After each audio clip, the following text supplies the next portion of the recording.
धारा 370 हटने के बाद पहली बार लोकसभा के चुनाव जम्मू कश्मीर में होने जा रहे हैं।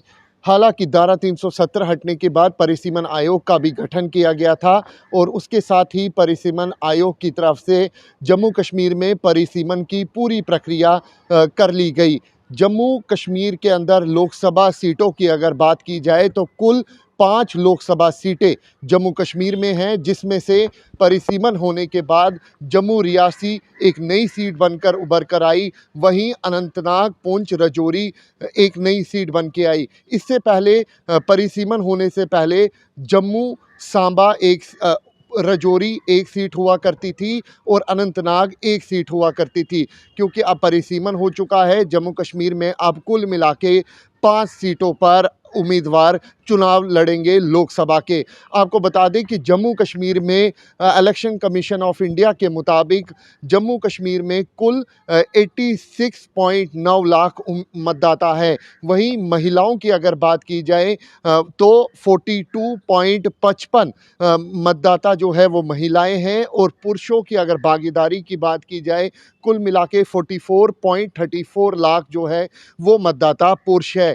इस बार फर्स्ट टाइम वोटर्स की अगर बात की जाए तो 3.5 लाख फर्स्ट टाइम वोटर मतदाता है। देखने वाली बात यह है कि किस तरीके से इस बार लोकसभा चुनाव में बढ़ चढ़कर मतदाता हिस्सा लेंगे। लेकिन इन सब के बीच लगातार लोकसभा चुनाव को लेकर जो पार्टियां हैं वो प्रचार प्रसार कर रही है, क्योंकि धारा 370 हट चुकी है। परिसीमन आयोग की तरफ से सीटों को लेकर भी परिसीमन किया गया है और इस बार नई पार्टियां जो है, लोकल पार्टियां, वो भी उभर कर सामने आई है। देखने वाली बात आने वाले वक्त में ये होगी कि इन लोकसभा चुनाव में क्या जनता नए उम्मीदवारों को अपना आशीर्वाद देगी या फिर पुराने जो कैंडिडेट्स हैं उन पर जनता एक बार फिर अपना भरोसा जताएगी और उनको लोकसभा पहुंचाएगी। देखिए, उनकी बात सही है, मगर वो इसके तह तक नहीं गए कि कश्मीरी पंडितों की भागीदारी क्यों है। अगर एक मतलब हिंदुस्तान में एक ही निज़ाम है, एक ही सिस्टम है, एक ही कानून है।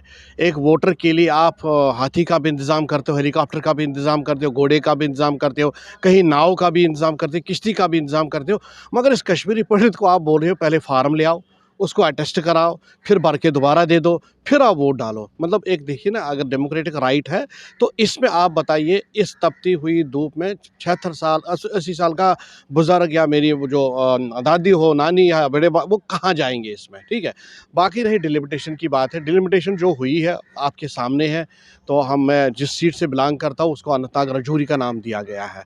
आप देखिए, अनंतनाग कहाँ, राजौरी कहाँ, शांगस कहाँ, पहलगाम कहाँ, त्राल कहाँ, शुपियन कहाँ। तो आपके नज़रिए तो अगर कैंपेन भी हम करने निकलेंगे या कोई निकलेगा तो कैसे होगा, किस तरह होगा।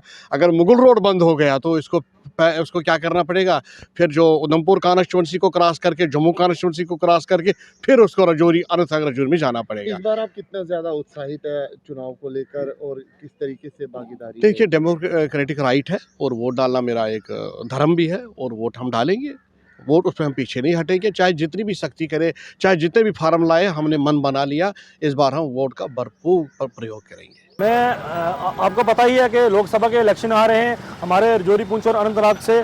तो लिहाजा मैं लोगों से ये अपील करता हूं कि सरकारें कोई भी आए तो मैं चाहता हूं, राजौरी पुंछ के लोगों से एक ही अपील करता हूं कि ऐसी सरकार को लाए जो अनएम्प्लॉयमेंट को ख़त्म करे, जो बेरोज़गारी को ख़त्म करे, अपने देश को मजबूत करे।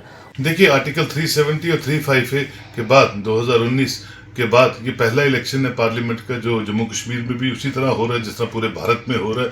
और जो जम्मू कश्मीर, वो जम्मू कश्मीर है जहां लोग कतराते थे वोट डालने को। आप देख रहे हैं कि आज हर पार्लियामेंट्री कॉन्स्टी 5 पार्लियामेंट्री कॉन्स्टिस पे कैंडिडेट्स का जो नंबर है वो ही नहीं गिना जा रहा। तो ये इंडिकेट करता है कि एक लहर जो है, एक नया नैरेटिव जो है, पॉलिटिकल नैरेटिव, वो जम्मू कश्मीर में शुरू हुआ है।